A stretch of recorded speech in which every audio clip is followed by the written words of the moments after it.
Welcome back to the show, everybody. How are you, Dana? Laughing already. My body parts are failing, and so are yours. It sounds like. And Yes. so we were comparing failing body parts before we started taping, and thought we should do an episode on Yeah. not failing body parts per se, but on how the mind and body are not disconnected, and just some of Yeah. more what we think of more body manifestations of things. Yeah. Um, as many evils as social media has, it also, one of the good parts about it is it has really spread awareness about things like Ehlers-Danlos syndrome, EDS, or POTS, just dysautonomias in general, especially within the neurodivergent community, neurodiverse. I still can't get it right. Neurodivergent. Group of people neurodiverse, There you go. referring to people themselves neurodivergent. Yeah, and Yeah. I think I mentioned on last week's when we taped a new article that I thought wasn't groundbreaking, but the more I'm reading it, the more I realize it is, where they found a lot of intersectionality with genes, Mm-hmm. inheritable characteristics that do lead to autism. By the way, it's not Tylenol, my little, that you're going to be hearing from JFK Jr. pretty soon. It's not because your mother took Tylenol when she was Oh, pregnant with you. RFK. RFK. I said JFK. RFK. Mm. But it also talked about a lot of palliative evidence, or moving towards the evidence of all these other things that we tend to see with ADHD or Mm. autism, and migraines is one of them. Mm-hmm. EDS is one of them. Just a regional pain syndrome is certainly one of them for folks. What's the endometriosis in women? Is it like a 20 times higher rate than in the neurotypical population, which is weird.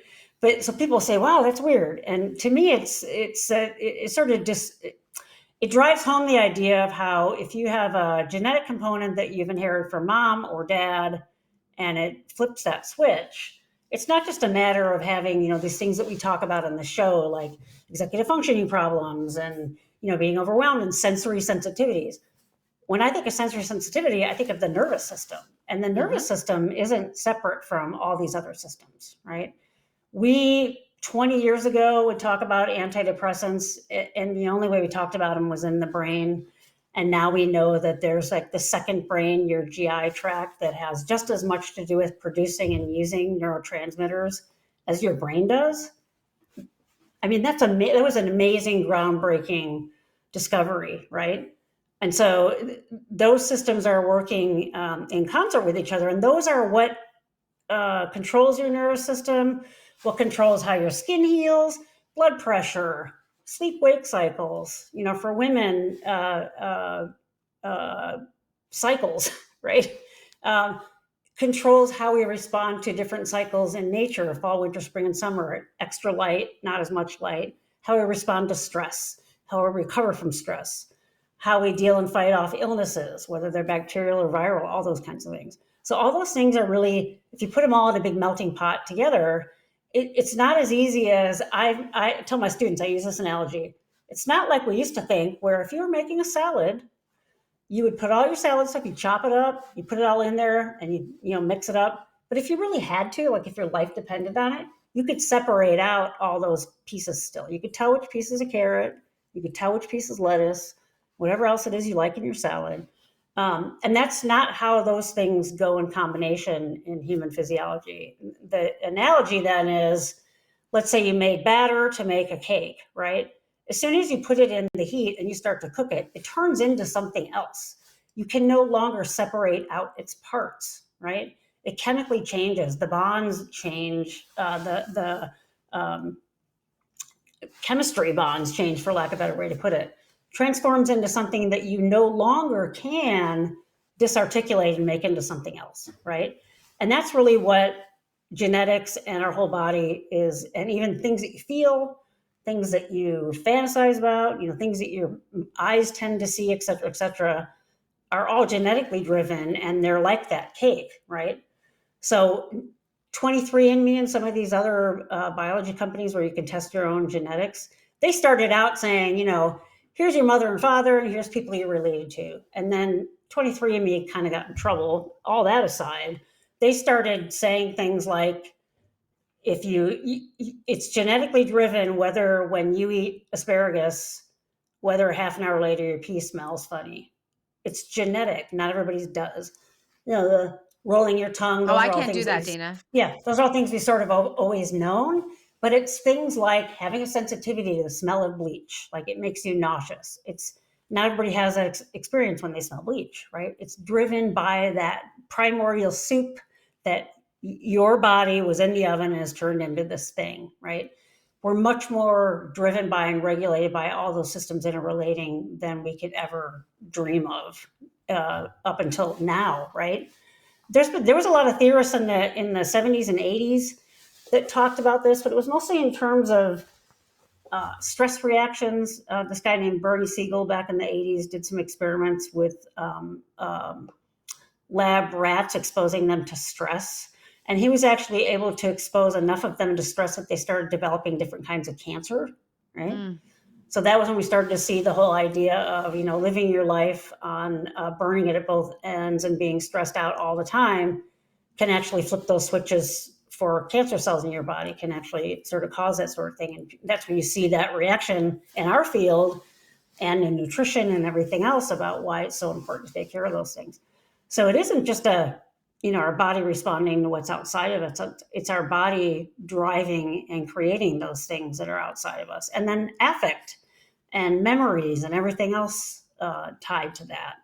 I think I've shared on here before, my therapy that I did for many, many years was a body-based therapy. It was based on Neo-Reichian body work and then Alexander Lowen's work. But the premise was basically we register things in our body, not just our brain.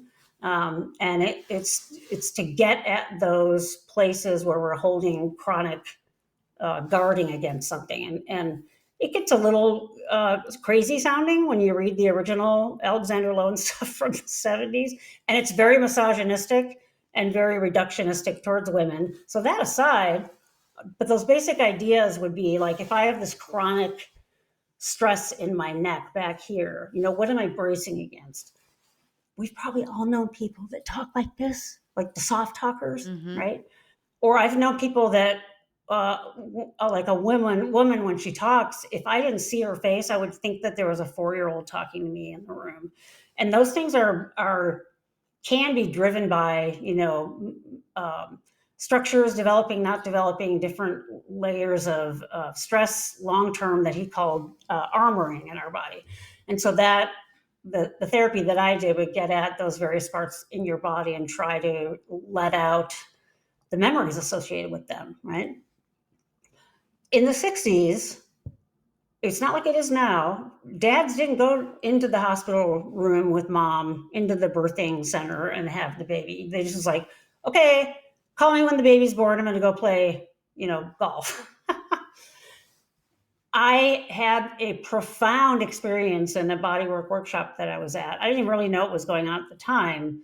The people that were facilitating it said that I seemed and looked like I was going through some sort of birthing experience.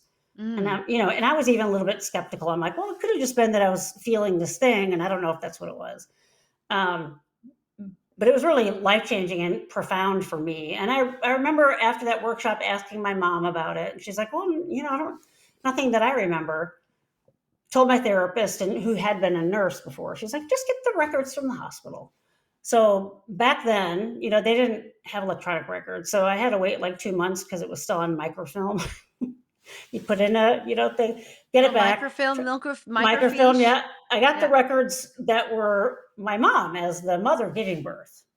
And she said, no, you want to get the records that were for you as the baby. And I was like, I never would have known to do that. So I was like, okay, another couple months. I can still remember sitting in my car and it's saying that I was apneic when I was born. I wasn't breathing. they thought that maybe the cord had wrapped around my neck in the birth canal because they didn't have a sense of it. If it's wrapped around the neck when you're giving birth for a long time, you have a dead baby.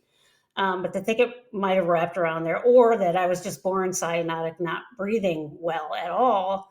And they had to do a fair amount of stimulation to get me to breathe. It's almost like I was like, this world's going to be screwed up. I don't want to be here. I'm just going to. And that was my experience in that workshop. I could feel myself.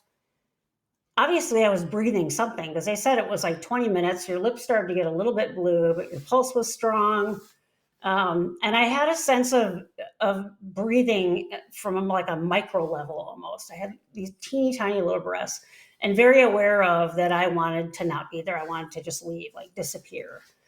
So I get this report shortly after them kind of, trying to wake her up. I started crying. Everything was normal.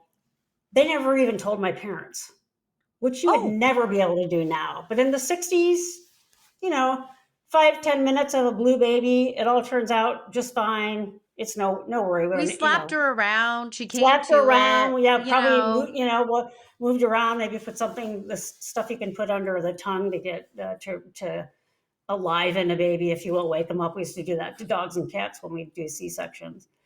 But I was like, that's insane. So there's no way I could have even known that. And it came in me. My body on some level remembered it. Now I needed some help from the people that were in the workshop that time and telling me what it looked like. And for me, what it felt like, right? And then to have this external uh, affirmation of it. I mean, my mom was even blown away. She's like, oh my God.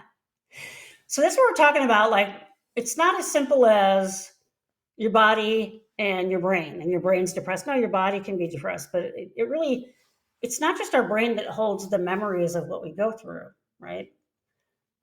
Case in point, when people lose limbs, if they have to have amputations, it used to be thought that phantom limb pain was all in the brain. It's not, right? Your body actually is feeling like this thing that I knew was there before isn't there before. And the only way I can make sense of it is to have it hurt because something bad must have happened, right?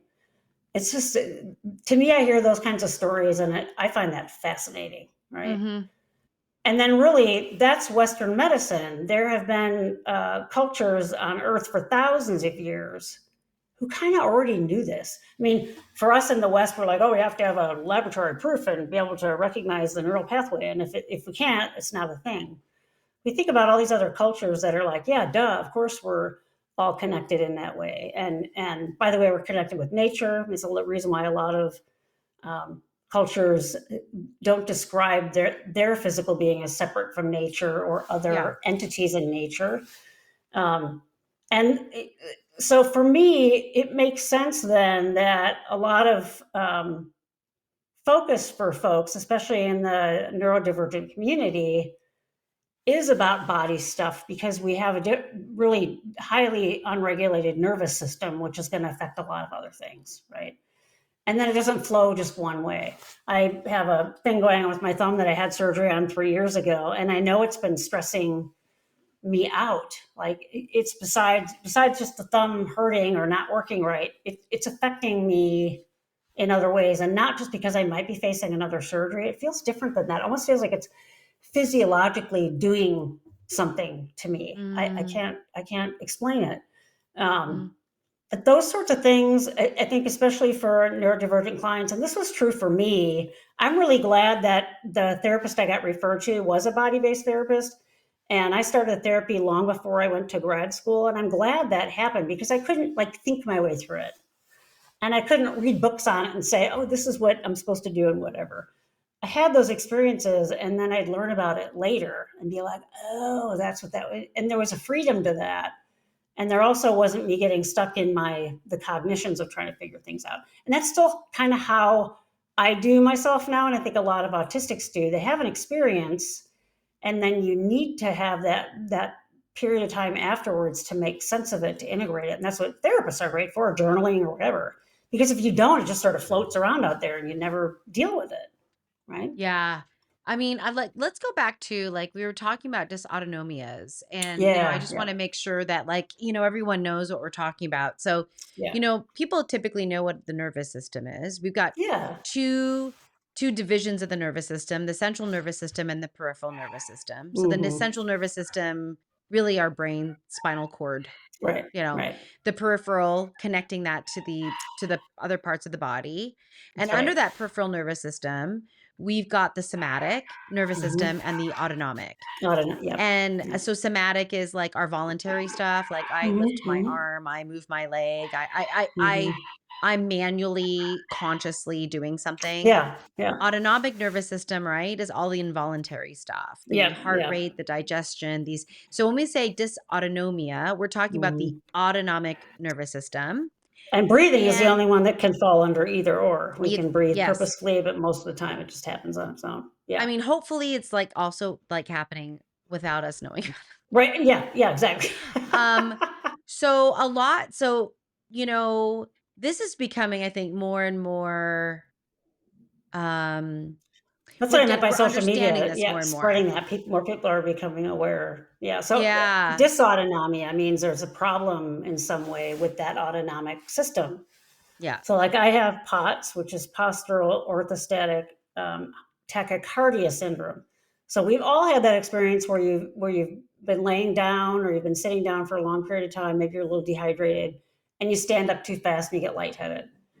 So what the nervous system is supposed to do is you stand up, you get a little lightheaded, but shortly thereafter, your veins and arteries that are in the lower half of your body constrict to push blood back up to your brain so you don't pass out, so you don't get all lightheaded like that. What happens in the dysautonomia part of POTS is it doesn't do that. It can't send the message, that autonomic nervous system, to those lower systems to push more blood up to the brain. So what it does, it tries to compensate by making your heart beat faster. That's what tachycardia is. So if I can't get it up there one way, I'm just going to beat like crazy and get it up there. And even after that lightheaded feeling goes away, it'll continue to do that for like 10 to 20 minutes, and for some people even longer. So that's an autonomic nervous system doing something that's not typical. It's not Mhm. what typically happens, and so it's called a dysautonomia, right? It's these strange things that the autonomic nervous system is doing. Why? It's probably related to the genetic thing that I was mentioning before. There's all Mhm. these factors that might go along with something like ADHD or autism that we don't fully understand yet. Mhm. EDS being another one of those. But yeah, I mean, that's, to me, to have that system, and it can be state dependent, right? I've seen there's accounts of someone having multiple personality or DID, one alter being insulin dependent diabetic, and the other alter not. You can't fake that. I mean, that's an autonomic nervous system thing that happens when your blood sugar goes too high or whatever. What's going on there? Is the pancreas all of a sudden able to produce what it needs to do to have blood sugar not go too high? That's a pretty crazy case. There's not a lot of cases documented of that, but that's amazing. You Yeah. know? I mean, going back to body work, Yeah. what are we talking about, right? We're talking about Dana was talking about somatic body Hmm. work, Hmm. really like understanding your feeling in your body. Yeah, and where in your body you Um might be holding things or not mhm. letting affect be Mhm. felt. Yeah. Yep. Yep. Why like trauma? Yes. Yeah. Trauma is often experienced in the body Yeah. and is And and shuts a holds lot of on. stuff off. You kind of numb a Yep. lot when there's trauma. Yep. Yep. Yep. And what I find too is that for so many of my clients who are big thinkers, fast Hmm. thinkers, Right. who have a way of thinking about the world, insight oriented traditional therapies aren't always helpful there Hmm. because Hmm. I think that it can be really dysregulating. Yeah. You Yeah. know?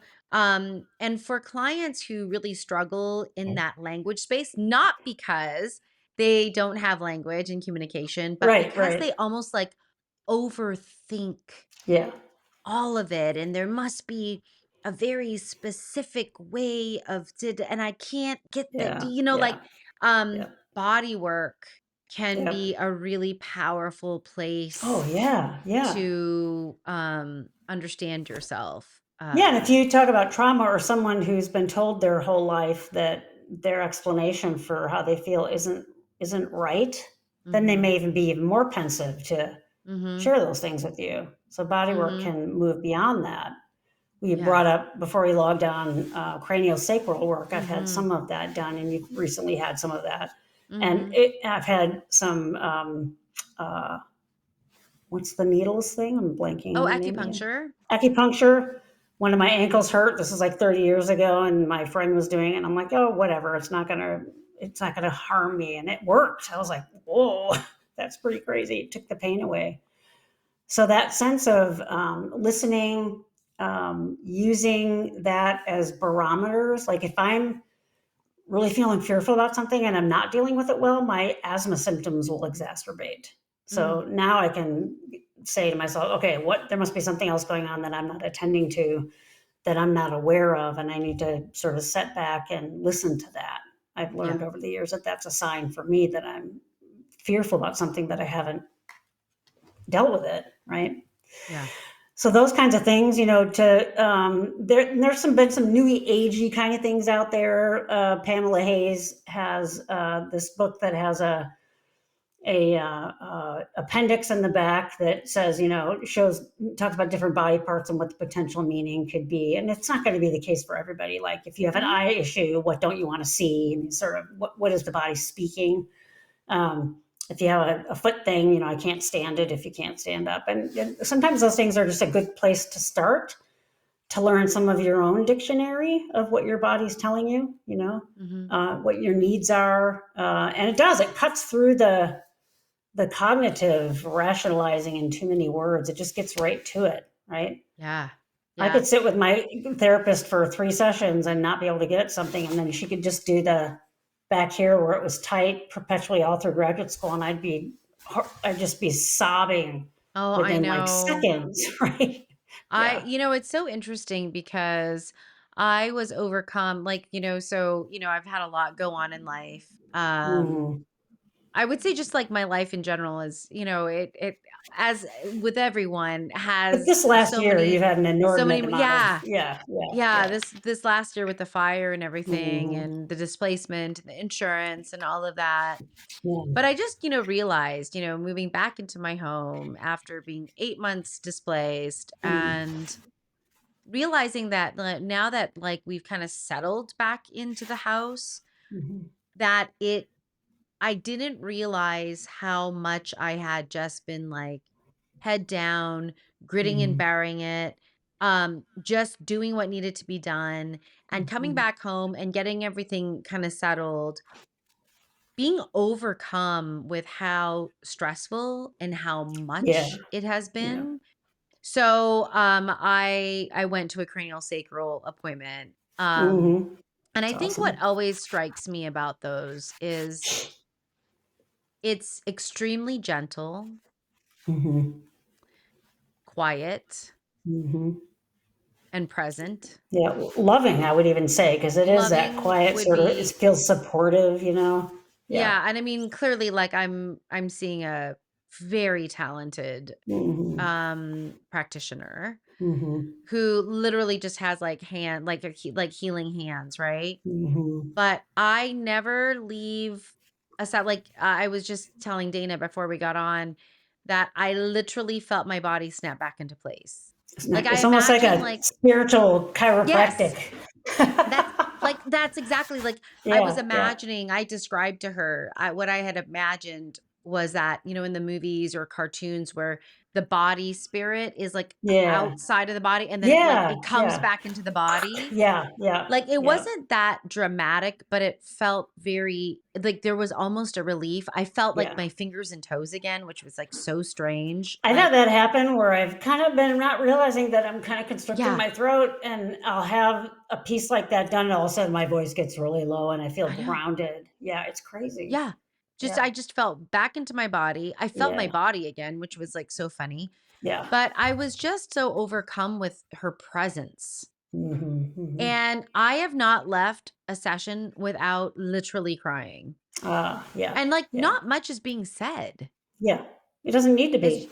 it's just Yeah, very powerful, it's the and I beauty just of it, realized, like, yeah. whoa, I waited way too long, but, Mm, I do chalk that up to my own trauma history of, like, "You know what, Gwen? Like, make everyone else uh, okay, make it okay for everybody else, and yeah. you just, like, don't never mind, like, shh, shh, shh, shh." I Yeah, imagine, that like, and you "Shh, didn't shh, know shh." when it was gonna end. I mean, you had if you Yeah, knew 3 months from now you'd be back in your house, you could be like, "Ah," but you just didn't know yeah. when it was gonna end either. Yeah, Yeah. relentless. Like, I mean, like, the amount of nervous breakdowns I wanted to have with insurance, the my interactions with insurance, Yeah, yeah. and I just, I think, like, it's a reminder that, like, the body and I've had some other health issues that, I won't get into here. Mhm. Dana knows about them, but it's just like my body saying, "Enough." Yeah. Like, "That's enough. Yep. There's no more to pull from. Yep. Yeah, You have right. been working on borrowed time. Yeah, yeah. No more." And, Yep, we'll do you broke your toe, did not yep, stop you. This yep. happened, ER visit, did not stop you. Like, Oh my what god. what more would you like Yeah, to, and so I just realized, like, as I'm there and I'm also practicing mindfulness because, I'm laying on a table yeah, in yeah, quiet with a yeah, very steady, gentle hand, really yeah, just adding pressure, right? Just yeah, grounding the yeah, body. My yeah, mind is like, "Bing, bing, bing, bing, bing, bing, bing, bing, bing. yeah, yeah, yeah. Oh, oh, what am I gonna do with this? Oh, you know what? This reminds me with this client, I really should. Yeah. Oh, wait, what am I gonna have for dinner? Oh my gosh, but wait, you know what? Oh my God, I've totally for no, like, No. Yeah, yeah, notice back. Like, yep.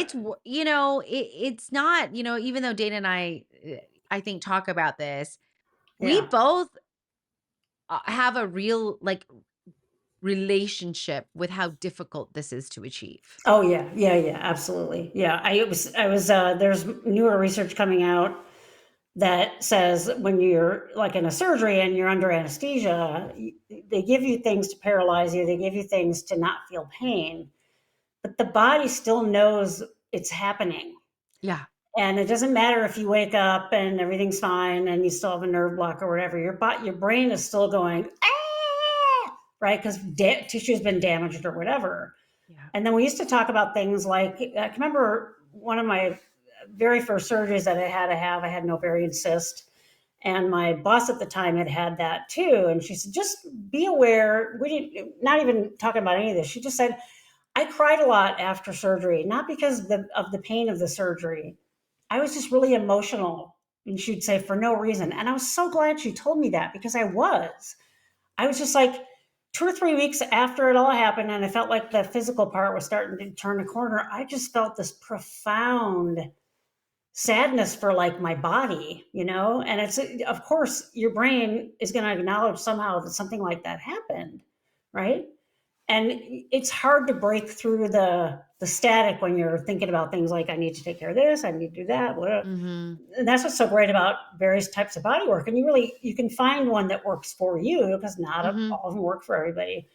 But the idea of it is to quiet that and just get back in touch with the rest of yourself. I don't even want to say just your body because your brain is part of your body, but Mhm. it's more of that balancing piece. You're not just tap dancing on top of hot coals. You're like, oh, I can get out of this. I can go stand over to the Oh, I can side. step off the platform. Yeah, Fantastic. yeah, yeah, yeah. Yeah. Oh, I think we take it for granted. yeah. I will say I take my body for granted Mm. because it just is an old reliable. I mean, Oh, it yeah. is I don't. Mine's there. yeah, yeah, I completely abuse it in many yeah, ways, not on purpose, but in just trying to make things happen and to yeah. take a moment and like, what does self-care mean Mhm.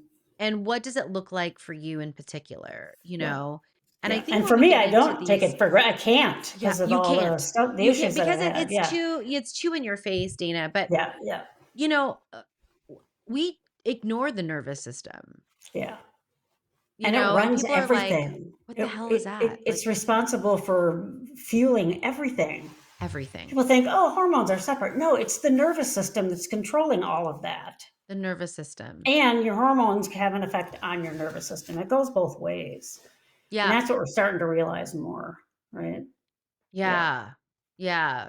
I mean, there are reasons why when people are like, "Wow, that hit a nerve." Yeah. It's like stuff like this, like, we've all Yep. got all these colloquial phrases to Yeah. really, Yeah. I think, nod to how important these things are. I was Yeah. saying to Dana, like, one of the phrases that I feel very deeply is, like, "Milking it, you gotta milk it," Oh, because I had yeah. so many issues in breastfeeding and, Yeah. Yeah. man, milk that means something so different to So me different for than you. Yeah. so Yeah. Like, I don't different think to I me. really ever use that phrase, but it's so meaningful for you. Yeah. Yeah. Yeah, just, it's our Yeah. experiences. So, really own and I guess, like, at what I'd love to communicate with people and Mhm. encourage people to do, when we say be good to you, be good to others, when Mhm. we say be good to you, it's like honor yourself. Like, Wherever you're at, and come to wherever terms with you're at. whatever this life has dealt you in terms of your physical self, Yeah. because it's the only one you have. Yeah. And go through your process, get some help if you need to live in this robot body that we have. I mean, I say robot like this physical entity, Yeah. to live in Yeah. that. And I've worked lately with a lot of clients that are very in touch with energy states and those kinds of things. And if you're a neurodivergent that's in touch with those, now you've got a heightened nervous system and you're picking up on that. Where do you go to get reset? Oh, I go to the rainforest, or I go to craniosacral, or I, Mhm. take a bath, or I lay with my dog, or whatever it is Mhm. to kind of balance those things. You need to do that. You need to figure out what yours are and do it. Yeah. Do it. Take care of yourself. Mhm. Take care of yourself really at those core levels, you Mhm, know. mhm. Yeah. But I as therapists and psychologists, Dana and I are trained to not be too self-disclosive. Mhm, And I mhm, find it to be so interesting because we're taught to self-disclose only if beneficial mhm, to the work. I mhm, tend to be a little bit more self-disclosive in my work because my clients need something to bump up against. And so I'm mhm. careful with that, but Sure, I yeah. probably am more self-disclosive than most traditional therapists. But I Mhm. think what's like helpful here in the context of this podcast is the humanness that we, like, Dana and I are humans. At the end of the day, like, we also struggle with the things that we are encouraging others to do. Like, Yeah, yeah, we we're human too. ourselves Yeah, yeah, are human yeah. and are trying to fumble through Exactly. Yeah, life. exactly. Yeah. So we hope that, sharing some of our personal information can bring some normalization, I guess, to Yeah, yeah. your process. So anyway, on that note, be good to you, be good to others, but yeah, just make sure you're being good to yourself, Yeah, make sure you have please. some, goodness in your life, especially now. It's Yeah. such Oh God. a horrible everything, so be good to you. Yeah. Please. All right. All right, Mhm. everyone. We will catch you in the next episode. Bye. Bye.